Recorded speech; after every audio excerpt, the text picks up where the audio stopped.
Chapitre 25. Tu vois, reprit Nicolas Levin, en fronçant le sourcil et en crispant le visage avec effort.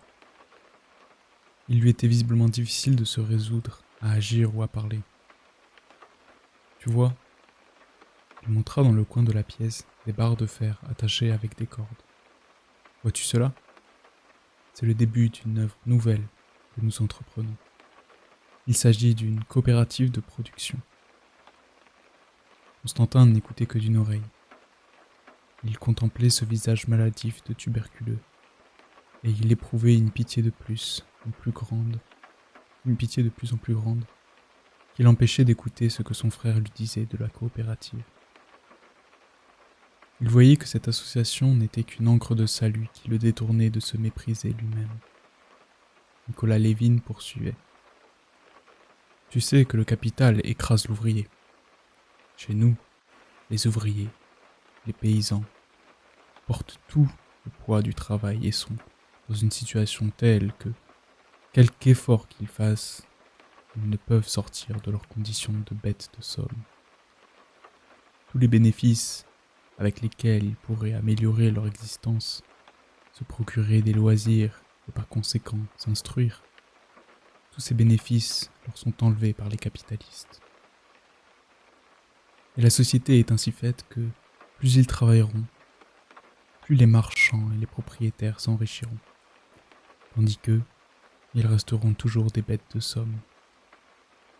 Cet état de choses doit changer, conclut-il en regardant son frère d'un air interrogateur. Oui, bien entendu, dit Constantin, regardant la rougeur qui apparaissait aux pommettes de son frère. Aussi, nous organisons un artel de serrurier où la production, les profits et les principaux instruments de travail seront en commun.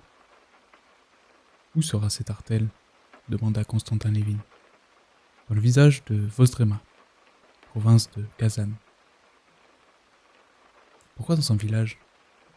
À la campagne, l'ouvrage ne manque pas, il me semble. Pourquoi installer un artel de serrurier dans un village? Parce que les paysans sont aussi esclaves que par le passé. Et voilà pourquoi il vous est désagréable, à toi et à Serge Ivanitch. On désire les tirer de leur esclavage, dit Nicolas Levin, irrité par cette observation. Constantin Levin poussa un soupir, en promenant ses regards sur la chambre sale et obscure. Ce soupir sembla irriter Nicolas encore plus. Je connais vos préjugés aristocratiques, à Serge Ivanitch et toi. Je sais qu'il emploie toutes les formes de son intelligence à justifier le mal existant. Et à quel propos me parles-tu de Serge Ivanitch? Fit Levin en souriant. De Serge Ivanitch? Eh bien, voilà, cria soudain Nicolas Levin, en entendant le nom de son frère. Voilà pourquoi. Mais à quoi bon?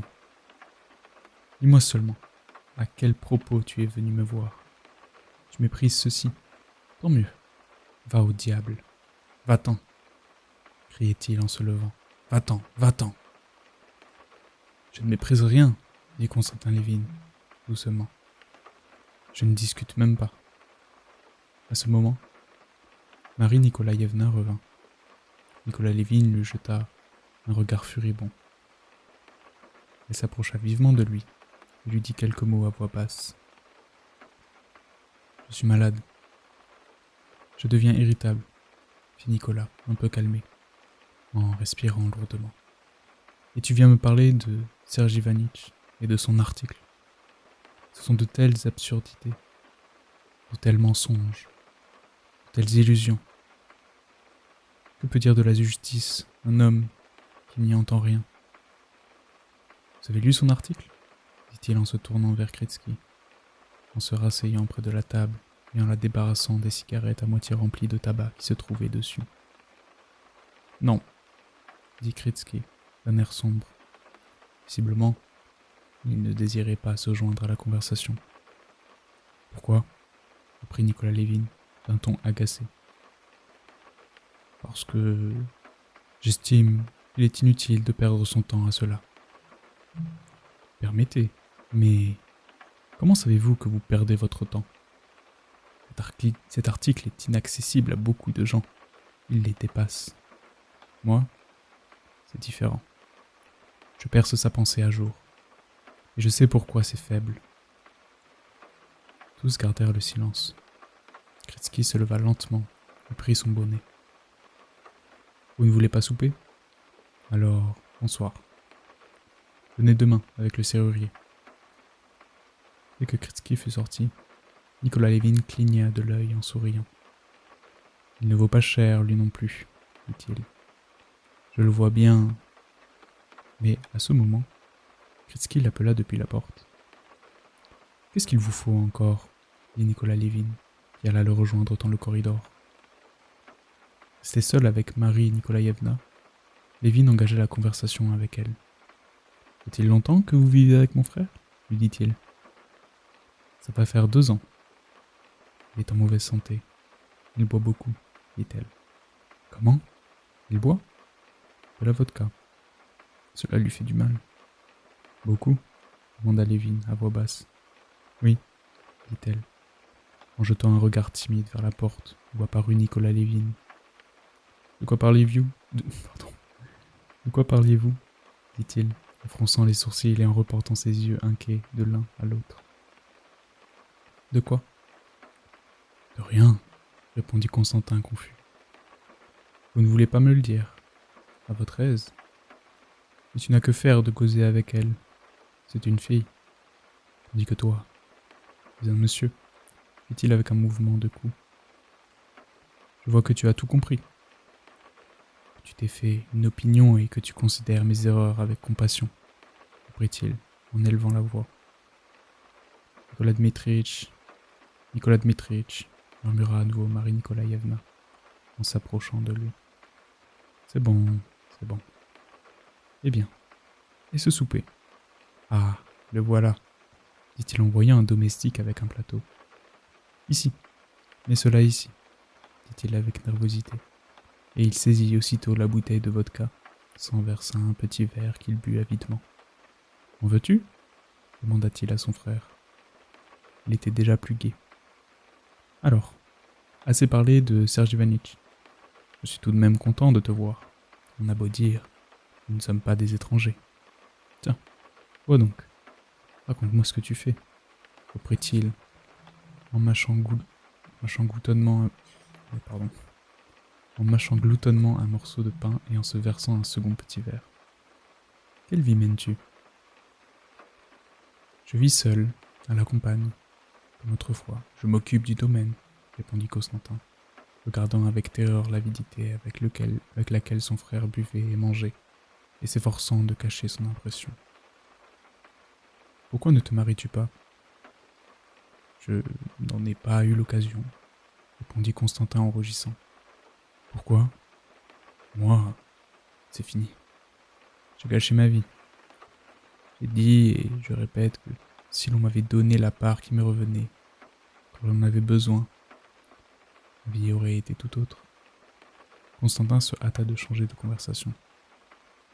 Sais-tu que ton Vaniouchka est commis avec moi? À Pokrovskoye, dit-il. Nicolas eut un mouvement de cou et prit un air songeur. Oui, raconte-moi ce qui se passe à Pokrovskoye. La maison est-elle toujours debout? Et les boulots? Et notre salle d'études? Le jardinier Philippe est-il toujours en vie? Comme je me rappelle de la tonnelle. Et le divan? Écoute, ne change rien à la maison. Mais marie-toi au plus vite et réorganise-y l'existence comme autrefois. Alors, je viendrai chez toi, si ta femme est brave. Et viens dès maintenant, dit Lévin. Quelle bonne vie nous mènerions. Je viendrais bien, si j'étais sûr de ne pas y rencontrer Serge Ivanitch. Tu ne le verrais pas. Je suis absolument indépendant. Oui, Mais tu as beau dire, il faut que tu choisisses entre lui et moi, dit-il, en regardant timidement son frère dans les yeux. Cette timidité toucha Constantin. Si tu veux que je te fasse ma confession à cet égard, je te dirai que dans ta querelle avec Serge Ivanitch, je ne prends aucun parti. Vous avez tort tous les deux. Tu as plutôt tort extérieurement et lui plutôt intérieurement. Tu as compris cela, tu as compris cela, s'écria Nicolas d'un ton joyeux. Mais si tu veux le savoir, c'est à ton amitié que je tiens le plus, parce que... Pourquoi ? Constantin ne put dire, il y tenait parce que Nicolas était malheureux et avait besoin d'affection. Et Nicolas comprit que c'était précisément cela qu'il voulait dire, et, fronçant les sourcils, il se remit à boire. « C'est assez, Nicolas Dmitritch, dit Marie Nikolaïevna, en tendant sa main boursouflée vers le flacon. « Laisse, ne m'agace pas ou je te bats !» cria-t-il. Marie Nikolaïevna eut un bon sourire, désarma Nicolas, et prit le flacon. « Tu crois peut-être qu'elle ne comprend rien, dit Nicolas. Elle comprend tout cela mieux que nous tous. N'est-ce pas qu'il y a en elle quelque chose de bon, de gentil ? Vous n'étiez jamais venu à Moscou ? Lui demanda Constantin, pour dire quelque chose. Ne lui dis donc pas vous, cela lui fait peur. Personne ne lui a jamais dit vous, excepté le juge de paix, quand on l'a jugée parce qu'elle voulait sortir de la maison de tolérance. Mon Dieu, que tout est absurde ici-bas, s'écria-t-il brusquement. Ces nouvelles institutions, ces juges de paix, ces Zemstvos, à quoi tout cela ressemble-t-il ? Et il se mit à raconter ses démêlés avec les nouvelles institutions. Constantin Lévin l'écoutait, et cette critique de toutes les institutions sociales avec laquelle il se livrait lui-même si souvent lui parut soudain désagréable dans la bouche de son frère. « Nous comprendrons tout cela dans l'autre monde, dit-il en plaisantant. Dans l'autre monde ? Oh, je n'aime pas ce monde-là. Je ne l'aime pas, dit-il en fixant ses yeux apeurés sur le visage de son frère. Pourtant, ce serait bien agréable de sortir de toute cette infamie et de tout ce désordre, mais j'ai peur de la mort. J'en ai horriblement peur. Il frissonna. Vois donc quelque chose. Veux-tu du champagne ? Ou sortons, si tu veux. Allons chez les tziganes. Tu sais, maintenant, j'aime beaucoup les tziganes et les chansons russes. Sa langue s'embarrassait, et il sautait d'un sujet à un autre. Avec l'aide de Matcha, Constantin le persuada de n'aller nulle part. Ils le couchèrent, complètement ivre.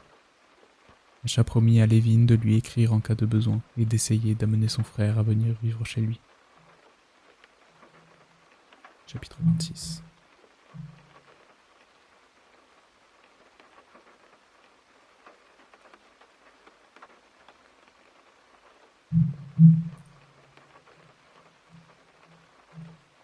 Le lendemain matin, Constantin Lévin quitta Moscou et arriva chez lui sur le soir. Pendant le voyage, il parla avec ses voisins de la politique, des nouveaux chemins de fer et, comme à Moscou, il fut accablé par la confusion de ses idées, le mécontentement de lui-même, la honte. Et lorsqu'il descendit à la station, il reconnut son cocher borgne Ignace, avec le col de son cafetan relevé, lorsqu'il aperçut dans la faible lumière qui venait des fenêtres de la gare, son traîneau recouvert de tapis, ses chevaux à la queue troussée, sous leur harnais d'anneaux et de franges, lorsque le cocher Ignace, tout en l'installant, lui raconta les nouvelles. L'entrepreneur était arrivé. La vache Pava avait vélé. Il sentit que peu à peu, la confusion de son esprit se dissipait, et que la honte, le mécontentement de lui-même s'éloignait. Il le sentit rien qu'à voir Ignace et les chevaux. Mais lorsqu'il eut enfilé la pelisse de mouton qu'on lui avait apportée, et se fut assis, bien emmitouflé, dans le traîneau qui démarra, il se mit à songer aux ordres qu'il aurait à donner au village, en jetant de temps à autre un coup d'œil au bricolier, son ancien cheval de selle, une bête du Don, rapide mais surmenée, et envisagea ce qui lui était arrivé sous un tout autre angle. Il se sentit lui-même et ne désira plus être différent. Il voulait seulement être meilleur qu'auparavant. Tout d'abord, il décida qu'à partir de ce jour, il ne rêverait plus au bonheur impossible que devait lui donner le mariage et que, par conséquent, il ne dédaignerait plus autant à présent. Ensuite, il ne se permettrait plus jamais de se laisser entraîner par de viles passions, comme celle dont le souvenir l'avait tellement tourmenté avant de faire sa demande. Au souvenir de son frère Nicolas, il prit la résolution de ne plus jamais perdre le perdre de vue, afin d'être prêt à le secourir, s'il se trouvait en mauvaise posture. Et cela ne saurait tarder, il le sentait. Les propos de son frère sur le communisme, qu'il avait pris tellement à la légère, l'amenaient maintenant à réfléchir. Il considérait comme une sottise l'intention de réformer les conditions économiques.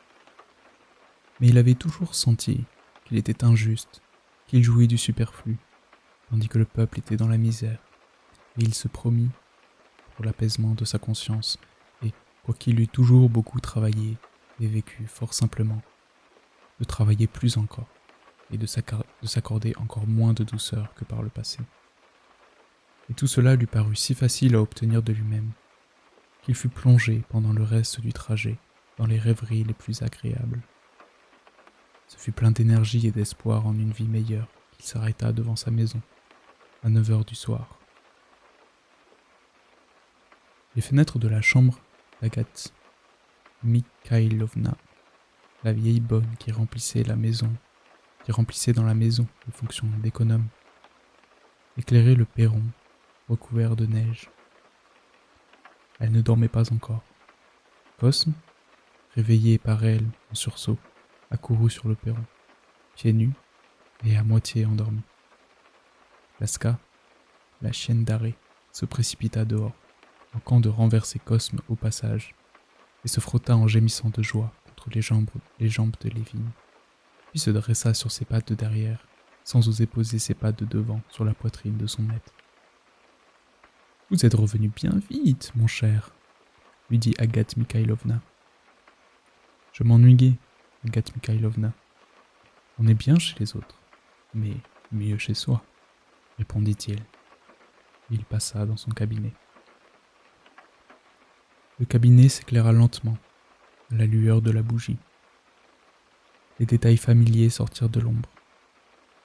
Les bois de serre, les étagères de livres, la glace, le poêle avec sa bouche de chaleur qu'il aurait fallu réparer depuis longtemps, le divan de son père, la grande table.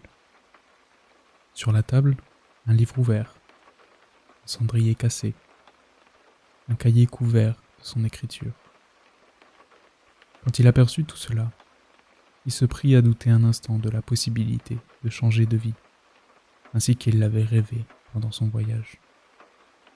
Tous ces vestiges de sa vie passée semblaient l'assaillir et lui dire « Non, tu ne nous quitteras pas, tu ne changeras pas, tu resteras tel que tu as toujours été, avec tes doutes, ton éternel mécontentement de toi-même, tes vaines tentatives de redressement, tes chutes, et cette perpétuelle attente d'un bonheur que tu n'atteindras pas, qui est hors de ta portée. » Mais c'était là ce que disaient les objets.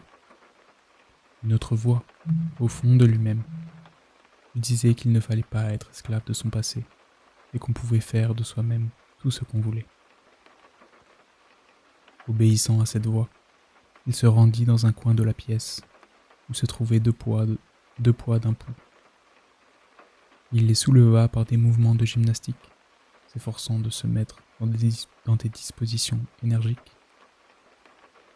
Les pas firent grincer le parquet derrière la porte. il se hâta de déposer ses poids. C'était l'intendant. Il dit que tout allait bien, grâce à Dieu, et que le sarrasin s'était échauffé dans le nouveau séchoir. Cette nouvelle irrita Lévin. Le nouveau séchoir avait été construit et, en partie, inventé par lui. L'intendant avait toujours été opposé à ce séchoir, et c'était avec un air de triomphe modeste qu'il annonçait maintenant que le sarrasin s'était échauffé. Lévin, lui, était fermement convaincu que, s'il avait brûlé, c'était parce qu'on n'avait pas pris les mesures qu'il avait 100 fois conseillées. Il eut 20 de l'humeur, et il adressa une semonce à l'intendant. Il était survenu un événement heureux et important. Pava, la plus belle et la plus précieuse de ses vaches, achetées à l'exposition, avait vélé. Cosme, donne-moi ma touloupe. Et vous, faites prendre une lanterne, je vais la voir, dit-il à l'intendant. L'étable des vaches de prix était tout de suite derrière la maison. Il traversa la cour entre les tas de neige, près des lilas, et entra dans l'étable. Une chaude odeur de fumier se répandit lorsqu'on ouvrit la porte attachée par la gelée, et les vaches, surprises par la lueur insolite de la lanterne, se mirent à s'agiter sur leur litière fraîche. La large croupe lisse de la hollandaise, au pelage tacheté de blanc et de noir, apparut à la lumière. Berkut, le taureau, était couché avec son anneau dans les babines. Il voulut se lever, mais changea d'avis et se contenta de renifler 2 ou 3 fois, lorsqu'on passa près de lui. Pava, la belle entre les belles, aussi grosse qu'un hippopotame, tourna sa croupe vers les arrivants, pour en protéger son petit, qu'elle flairait de la tête à la queue. Lévin entra dans la salle, examina Pava et souleva le veau tacheté de blanc et de rouge sur ses longues pattes vacillantes. Pava, alarmé, voulut beugler, mais se rassura lorsque Lévin lui rendit son petit et, soufflant lourdement, se mit à le lécher de sa langue râpeuse. Le jeune animal blottit en tâtonnant son museau sous le flanc de sa mère et remua la queue. « Éclaire par ici, Fédor. Apporte la lanterne, » dit Lévin en examinant le veau. Il est comme sa mère. Bien qu'il ait la robe du père, il est très beau, fin et élancé. N'est-ce pas qu'il est beau, Basil Fedorovitch, dit-il en se tournant vers l'intendant, oubliant le sarrasin dans la joie que lui causait la naissance du veau. Il a de qui tenir. Simon l'entrepreneur est venu le lendemain de votre départ. Il faudrait s'entendre avec lui. Constantin Dmitritch, dit l'intendant. Je vous ai parlé de la machine. Cette seule question rappela à Lévin tous les détails de l'administration complexe de son vaste domaine, de l'étable. Il alla droit au bureau et, après s'être entretenu avec l'intendant et avec Simon l'entrepreneur, il retourna chez lui et monta au salon. Chapitre 27.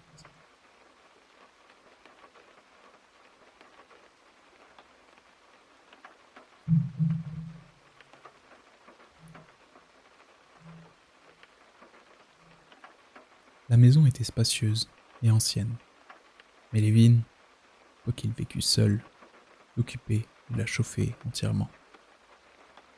Il savait que c'était absurde, blâmable, et absolument contraire à ses nouveaux projets. Mais cette maison était un monde pour Lévin, le monde où avaient vécu et où étaient morts ses parents. Ils y avaient mené la vie qui paraissait à Lévin un idéal de toutes les perfections, et qu'il rêvait de recommencer avec une femme, une famille.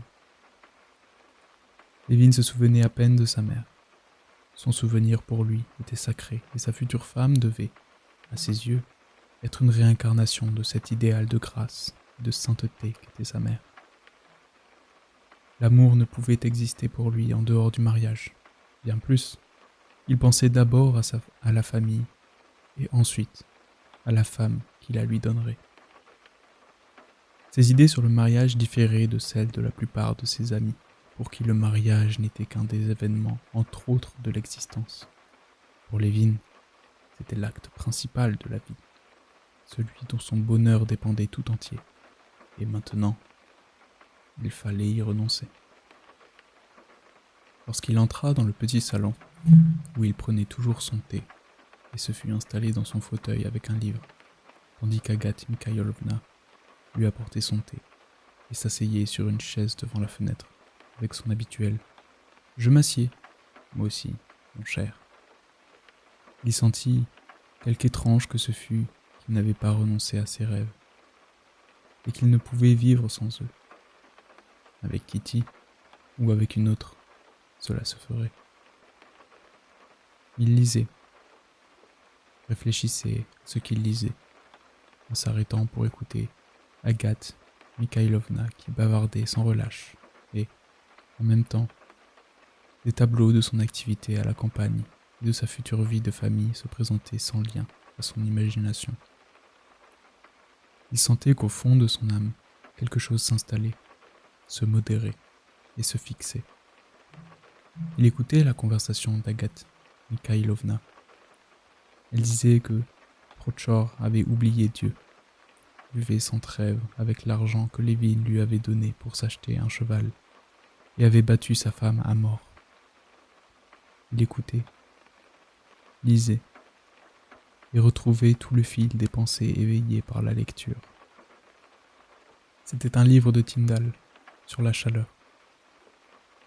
Il se souvenait avoir blâmé Tyndall pour la satisfaction qu'il tirait de la réussite de ses expériences et pour son manque de vue philosophique. Tout à coup, une idée joyeuse lui traversa l'esprit. Dans 2 ans, j'aurai 2 Hollandaises. Pava sera peut-être encore là. Quand toutes 3 seront mêlées dans le troupeau aux 12 filles de Berkut, ce sera un beau spectacle. Il revint à son livre. Bon, l'électricité et la chaleur sont une seule et même chose.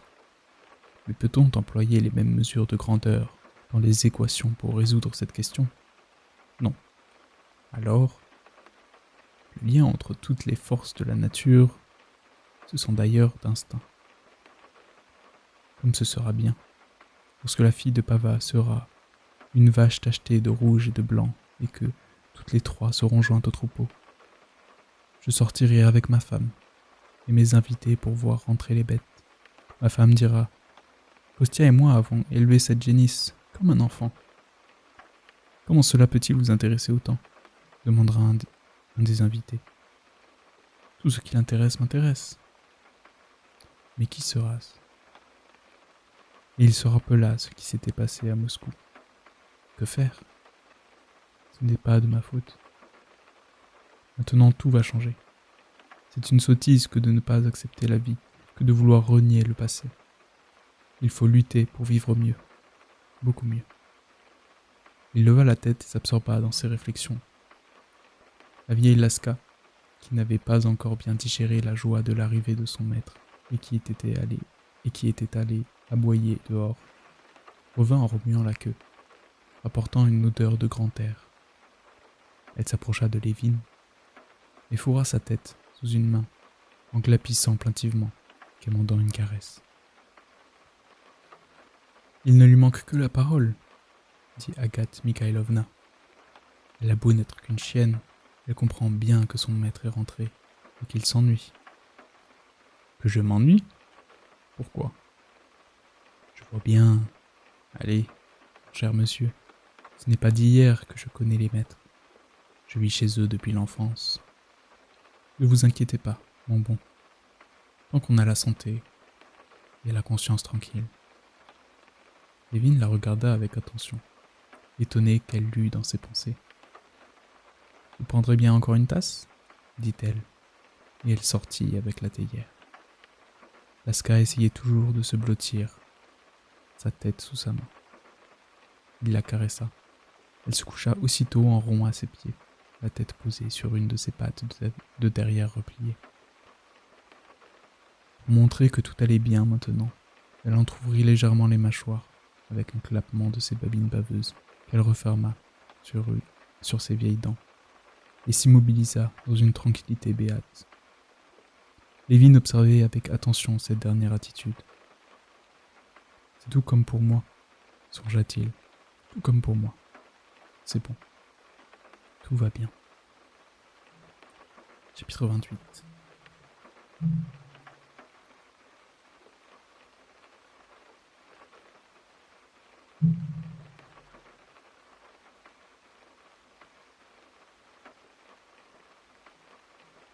Après le bal, de bon matin, Anna Arkadievna envoya un télégramme à son mari pour lui annoncer qu'elle quittait Moscou le jour même.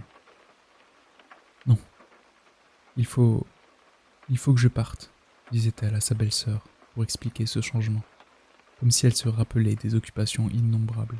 « Il vaut mieux que je m'en aille, aujourd'hui. » Stepan Arkadievitch ne dînait pas chez lui. Il avait promis de rentrer à 7 heures pour accompagner sa sœur. Kitty n'était pas là non plus. Elle avait envoyé un billet, disant qu'elle avait la migraine. Dolly et Anna dînaient seules, avec les enfants et l'anglaise. Était-ce par inconstance, ou avait-il senti qu'Anna n'était plus du tout la même que le jour où il s'était pris d'une telle passion pour elle, et qu'elle avait autre chose en tête? Les enfants cessèrent brusquement de jouer avec leur tante en lui prodiguant des marques d'affection, et semblèrent se soucier fort peu de son départ. Anna, toute la matinée, fut occupée par ses préparatifs. Elle écrivit quelques billets à ses amis de Moscou, inscrivit ses comptes et fit ses bagages. Dolly crut voir qu'elle était inquiète et en proie à cette agitation, qu'elle connaissait par expérience, qui ne naît pas sans cause et, la plupart du temps, cache le mécontentement de soi. Après le dîner, Anna se retira dans sa chambre pour se changer, et Dolly l'accompagna. « Comme tu es étrange aujourd'hui, » lui dit Dolly. « Moi, tu trouves ? Je ne suis pas étrange. Je suis mauvaise. Cela m'arrive quelquefois. J'ai tout le temps envie de pleurer. C'est très bête, mais cela passera. » dit Anna vivement. Et elle pencha son visage empourpré sur un petit sac de voyage, où elle mettait sa coiffe de nuit et ses mouchoirs de batiste. Ses yeux brillaient singulièrement, et elle retenait ses larmes. Je ne voulais pas quitter Pétersbourg. Et maintenant, je regrette de partir d'ici. Tu es venu faire une bonne action, lui dit Dolly, en l'observant avec attention. Anna lui jeta un regard mouillé de larmes. Ne dis pas cela, Dolly. Je n'ai rien fait. Je ne pouvais rien faire. Je me demande souvent pourquoi les gens s'entendent ainsi pour me gâter. Qu'ai-je fait? Et que pouvais-je faire? Tu as trouvé assez d'amour dans ton cœur pour pardonner. Sans toi, Dieu sait ce qui serait arrivé. Comme tu es heureuse, Anna, dit Dolly. Tout est clair et bon dans ton âme. Chacun a ses skeletons dans l'âme, comme disent les Anglais. Quels skeletons peux-tu avoir? Tout est si limpide chez toi. J'en ai, pourtant, dit soudain Anna, et un sourire rusé, moqueur, inattendu après ses larmes apparut sur ses lèvres. Alors ce sont des skeletons amusants. Ils ne sont pas tristes, dit Dolly en souriant. Si, ils sont tristes. Sais-tu pourquoi je m'en vais aujourd'hui, au lieu de demain? C'est un aveu qui me pèse et que je veux te faire, dit Anna, en se rejetant d'un air décidé sur le dossier de son fauteuil et en regardant Dolly, droit dans les yeux. À son grand étonnement, Dolly vit Anna rougir jusqu'au blanc des yeux, jusqu'aux mèches noires et frisées de sa nuque. Oui, reprit Anna. Tu sais pourquoi Kitty n'est pas venue dîner? Elle est jalouse de moi. J'ai gâché. J'ai été cause que ce bal, au lieu d'être une joie pour elle, a été une torture. Mais vraiment, je ne suis pas coupable ou très peu, dit-elle d'une petite voix, en traînant les derniers mots. Oh, comme tu as ressemblé à Stiva en disant cela, remarqua Dolly en riant. Anna s'offensa. Oh non, non, Je te dis cela parce que je, m- je ne me permets pas une minute de douter de moi, dit Anna. Et au moment où elle prononçait ces paroles, elle sentit qu'elles étaient fausses. Non seulement elle doutait d'elle-même, mais la pensée de Vronsky la troublait. Et si elle s'en allait plus tôt qu'elle en avait eu l'intention, c'était uniquement pour ne plus le rencontrer. Oui, Stiva m'a dit que tu as dansé la mazurka avec lui, et qu'il... Tu ne peux pas t'imaginer comme tout cela a changé de façon bizarre. Je voulais arranger ce mariage, et brusquement, tout a changé. Peut-être que, malgré moi, elle rougit et s'arrêta. Oh, ces choses-là se sentent tout de suite, dit Dolly. Mais je serais au désespoir s'il y avait quoi que ce soit de sérieux de son côté, à lui, l'interrompit Anna. Je suis convaincu que tout sera oublié et que Kitty cessera de me haïr. D'ailleurs, Anna, pour te parler franchement, je ne souhaite guère ce mariage pour Kitty. Il vaudrait mieux en rester là, si Vronsky a pu s'éprendre de toi en un jour. Ah, mon Dieu, ce serait tellement stupide, dit Anna, et une vive rougeur de plaisir monta à son visage en entendant la pensée qui l'occupait exprimée par des paroles. Ainsi, je m'en vais après m'être fait une ennemie de Kitty, que j'aimais tant. Ah, qu'elle est charmante.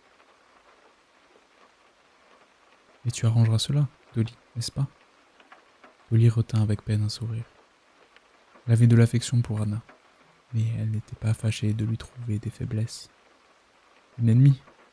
C'est impossible. Je voudrais tellement que vous m'aimiez tout autant que je vous aime, et maintenant, je vous aime encore plus, dit Anna, les larmes aux yeux. Ah, comme je suis sotte aujourd'hui. Elle s'essuya les yeux et commença à se changer. Juste avant le départ, Stepan Arkadievitch arriva, en retard, le visage gai et allumé, sentant l'alcool et le tabac. L'attendrissement d'Anna s'était communiqué à Dolly et, en embrassant sa belle-sœur une dernière fois, elle lui murmura « Souviens-t'en, Anna, je n'oublierai jamais ce que tu as fait pour moi. Et souviens-toi aussi que je t'aime et t'aimerai toujours comme ma meilleure amie. » Je ne comprends pas pourquoi, dit Anna en l'embrassant et en cachant ses larmes. Tu m'as comprise et tu me comprends. Adieu, mon ange. Chapitre 29.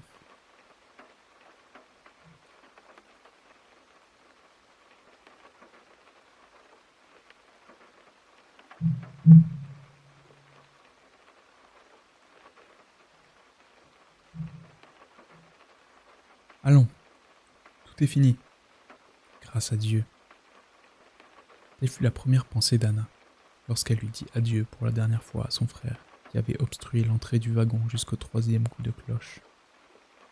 Elle s'assit sur sa banquette, à côté d'Annouchka, et regarda autour d'elle, dans le demi-jour. Dieu merci. Je reverrai demain Serioja et Alexis Alexandrovitch, et ma bonne vie habituelle reprendra comme par le passé. Avec le même besoin d'affairement dont elle avait été possédée toute la journée, Anna procéda avec une complaisance minutieuse à son installation. De ses mains fines et adroites, elle ouvrit et ferma à clé son petit sac rouge, y prit un oreiller qu'elle posa sur ses genoux et, s'étant soigneusement enveloppé les jambes, s'assit confortablement. Une dame malade se préparait déjà à dormir. 2 autres dames engagèrent la conversation avec Anna et une grosse vieille, en entourant ses jambes d'une couverture, faisait des remarques sur le chauffage. Anna répondit quelques mots aux dames, mais, ne prévoyant pas d'intérêt à leur conversation, elle demanda à Annouchka sa lampe de poche, l'accrocha au bras de son fauteuil et prit dans son sac à main un coupe-papier et un roman anglais. Tout d'abord, elle ne put pas lire. Les allées et venues la dérangeaient. Puis, lorsque le train se fut mis en marche, il lui fut impossible de se soustraire au son. Enfin, la neige qui frappait la fenêtre de gauche et se collait à la vitre la vue du contrôleur qui passait, tout emmitouflé et couvert de neige d'un seul côté. Les conversations sur la tempête qui faisait rage dehors détournèrent son attention. Enfin, sous son bras dans l'uniformité. C'étaient toujours les mêmes secousses dans le fracas du train, la même neige frappant la vitre, les mêmes passages brusques de la vapeur brûlante au froid, puis de nouveau du froid au chaud, l'apparition des mêmes visages dans la demi-obscurité, les mêmes voix. Et Anna commença à lire et à comprendre ce qu'elle lisait. Anouchka sommeillait déjà, tenant le petit sac rouge sur ses genoux de ses grosses mains couvertes de gants, dont l'un était déchiré. Anna Arkadievna lisait et comprenait, mais ne trouvait aucun agrément à suivre les aventures d'autres personnes. Elle avait trop grand désir de vivre par elle-même. L'héroïne du roman soignait-elle les malades? Il lui prenait envie de marcher à pas feutrés dans une chambre de malade. Un membre du Parlement prononçait-il un discours? Elle avait envie de prononcer ce discours. Lady Mary suivait-elle une meute à cheval? Taquinait-elle sa belle-sœur? Et étonnait-elle tout le monde par son audace? Elle voulait faire tout cela elle-même. Mais il n'y avait rien à faire, et elle se forçait à lire, en triturant de ses mains délicates le manche lisse de son coupe-papier. Le héros du roman touchait déjà à l'apogée de son bonheur anglais, le titre de baronnet et une terre. Et Anna désirait faire avec lui le tour de son domaine quand, brusquement, elle sentit qu'il devait avoir honte. Qu'elle avait honte, elle aussi. Mais de quoi? De quoi donc aurais-je honte? Se demanda-t-elle, étonnée et offensée. Elle laissa son livre et s'appuya au dossier de son fauteuil, serrant son coupe-papier dans ses deux mains. Il n'y avait rien dont elle pût se sentir honteuse. Il n'y avait rien dont elle pût se sentir honteuse. Elle passa en revue tous ses souvenirs de Moscou. Tous étaient heureux, agréables. Elle se rappela le bal, Vronsky et son visage humble et amoureux, ses rapports avec lui. Il n'y avait là rien de honteux. Cependant, à cet endroit précis de ses souvenirs, le sentiment de honte augmentait, et il lui semblait qu'une voix intérieure, à l'instant même où elle pensait à Vronsky, lui disait « chaud, très chaud, brûlant ». Qu'est-ce que cela signifie? Se demanda-t-elle catégoriquement, en changeant de place. Qu'est-ce que cela veut dire? Est-ce que je craindrais de regarder cela en face? Allons, entre moi et ce gamin d'officier, il n'y a et il ne peut y avoir d'autres relations que celles qu'on a avec tout le monde. Elle eut un petit rire méprisant et se replongea dans son livre. Mais cette fois, elle ne pouvait décidément plus comprendre ce qu'elle lisait. Elle passa son coupe-papier sur la vitre, en appliqua la surface lisse et froide sur sa joue, et faillit éclater de rire tout haut sous le coup de la joie qui brusquement l'avait envahie. Elle sentait ses nerfs se tendre de plus en plus, comme les cordes d'un violon dont on serre les chevilles. Il lui semblait que ses yeux s'ouvraient démesurément, que les doigts de ses pieds et de ses mains se contractaient, qu'un poids l'oppressait et que les images et les sons venaient la frapper avec une force singulière dans ce clair-obscur oscillant. À tout instant, elle se demandait si le wagon marchait en avant ou en arrière, ou s'il était arrêté. Était-ce Anouchka qui était à côté d'elle, ou une étrangère? Qu'est-ce qu'il y a là-bas, sur le bras du fauteuil? Une pelisse ou une bête? Moi-même? Suis-je bien moi ou suis-je une autre? Elle eut peur de s'abandonner à cet état d'inconscience. Quelque chose l'y attirait, mais elle pouvait encore s'en détourner et y résister à son gré. Elle se leva pour se ressaisir, rejeta son plaid et ôta son collet. Elle revint à elle une minute et comprit que cet homme maigre qui venait d'entrer avec un long paletot jaune où manquaient les boutons était le chauffeur, et qu'il venait regarder le thermomètre, et que le vent et la neige s'engouffraient derrière lui par la porte, Mais ensuite, tout se brouilla de nouveau. Le paysan, à la haute stature, se mit à grignoter le mur. La vieille étendit ses jambes dans toute la longueur du wagon et le remplit d'un nuage noir.